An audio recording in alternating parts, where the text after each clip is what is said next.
Almost every woman require the use of contraceptive pills or methods sometimes in their life. But still, many of them are unaware of the do's and don'ts of using a contraceptive method or a pill. नमस्कार हमारे प्यारे साथियों, आज हम जानेंगे कि contraceptive methods या pills कैसे यूज किया जा सकता है। बहुत सारी महिलाओं के मन में जहन में सवाल होते हैं कि क्या कॉन्ट्रासेप्टिव मेथड्स यूज करना सेफ होता है, क्या इन्हें यूज करने के बाद मैं मोटी तो नहीं हो जाऊंगी, या मुझे कोई बहुत ज्यादा ब्लीडिंग तो नहीं होने लगेगी, वगैरह वगैरह। तो आज हम मैडम से जानेंगे about every single myth and fact about using a contraceptive method or a pill। तो चलिए हम शुरू करते हैं आज का अपना एपिसोड अपने पहले सवाल के साथ।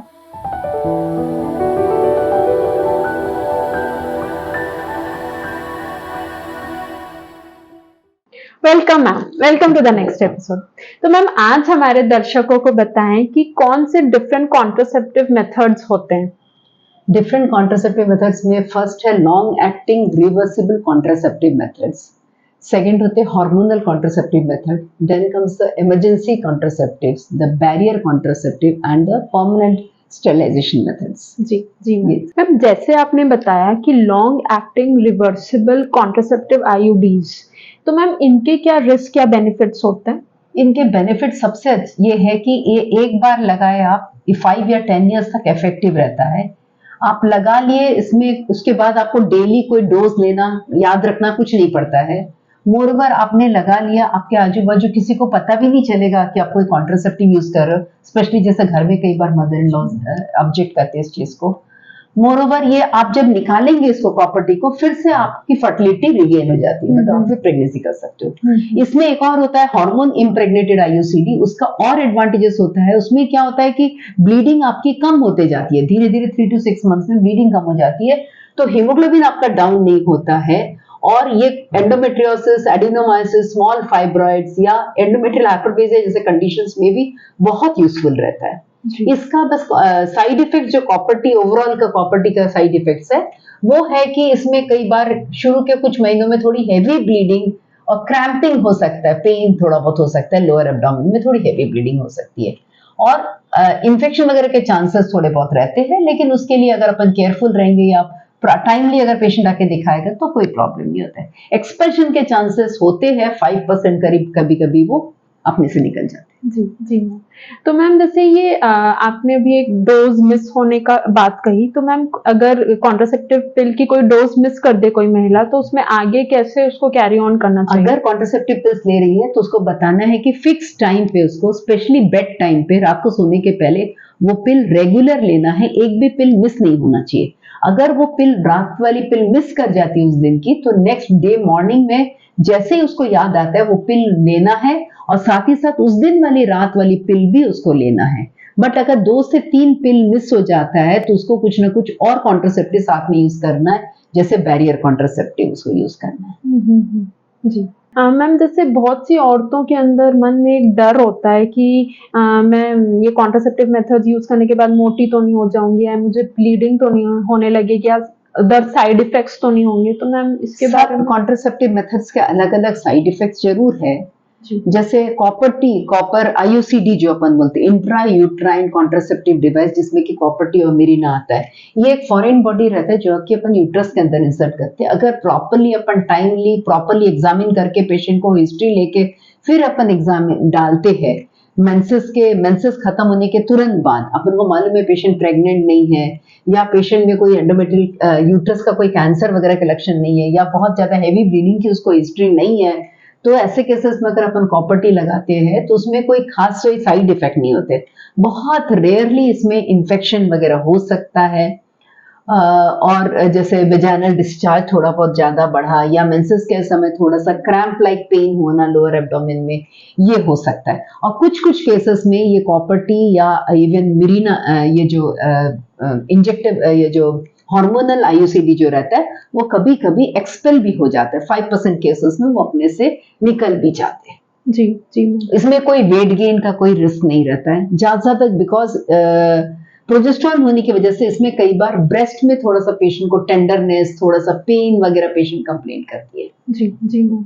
तो मैम ये जो आपने एक मेथड बताया था इमरजेंसी कॉन्ट्रासेप्शन, तो मैम ये कैसे वर्क करता है और इनमें क्या ऑप्शंस अवेलेबल है?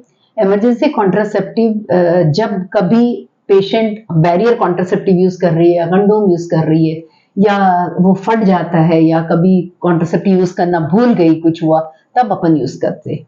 ये कॉन्ट्रासेप्टिव में इसमें एक होता है कॉपर टी भी अपन लगा सकते हैं। जैसे विद इन 120 आवर्स अपना कॉन्टैक्ट हुआ है, उसके 120 आवर्स के अंदर अंदर अगर अपन कॉपर टी इंसर्ट कर देते हैं तो क्या होता है, स्पर्म्स अगर oocyte के साथ फर्टिलाइज भी हो गया, मतलब प्रेगनेंसी बनना भी चालू हुआ, तो उसको इम्प्लांट नहीं हो पाता, वो यूट्रस के अंदर मतलब ग्रो नहीं कर पाता है, वो यूट्रस के अंदर ग्रो करना चालू नहीं कर सकता है, इम्प्लांट नहीं हो पाता है जी। मोरोवर ये अगर ओव्यूलेशन के पहले अगर अपन इमरजेंसी कॉन्ट्रासेप्टिव पिल्स लेते हैं, इसमें पिल्स भी आते हैं जो कि अगर अपन उसके पहले लेते हैं तो ज्यादा इफेक्टिव होता है। ज्यादा से ज्यादा अपना मेंसेस थोड़ा बहुत 5-6 दिन डिले हो सकता है, बट पोस्ट ओव्यूलेटरी फेज में, मतलब जैसे 14वें दिन में अपना ओव्यूलेशन होता है, उसके बाद अगर अपन ये इमरजेंसी कॉन्ट्रासेप्टिव पिल्स लेते हैं तो कभी कभी ये फेल भी हो सकता है। इसमें या तो सिंगल डोज टैबलेट का होता है या डबल डोज होता है, 2 डोज वाला होता है, या कॉपर टी, ये 2-3 चीजें होती है। जी जी। तो मैम जैसे पोस्टमार्टम भी जो आईयूसीडीज अपन लोग इम्प्लांट करवाते हैं, तो मैम उसका क्या कैसे मतलब चेंजेस रहते हैं, वो क्या?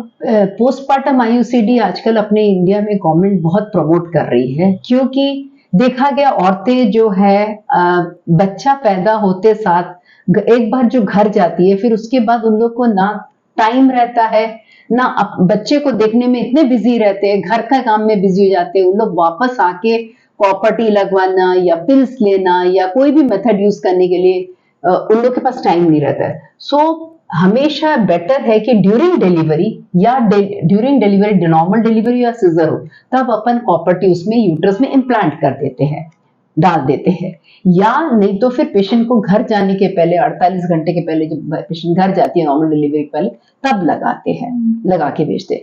इससे ये चीज के लिए पहले से अपन पेशेंट से कंसेंट लेते हैं, जब एंटीनेटल पीरियड में पेशेंट दिखाती है तभी उससे कंसेंट लेते हैं, उसको समझाते हैं कि इसका कोई साइड इफेक्ट नहीं है, इससे एडवांटेजेस बहुत है, क्योंकि वो बच्चे को जब तक फीड कराती है, कभी रेगुलर फीड कराती है, कभी अपनी ब्रेस्ट फीड पे रखती है, किसी भी समय ओव्यूलेशन होता है। देखा गया है कि डिलीवरी के 6 वीक्स बाद भी प्रेगनेंसीज होते हैं, 6 हफ्ते के बाद भी पेशेंट प्रेग्नेंट हो सकती है।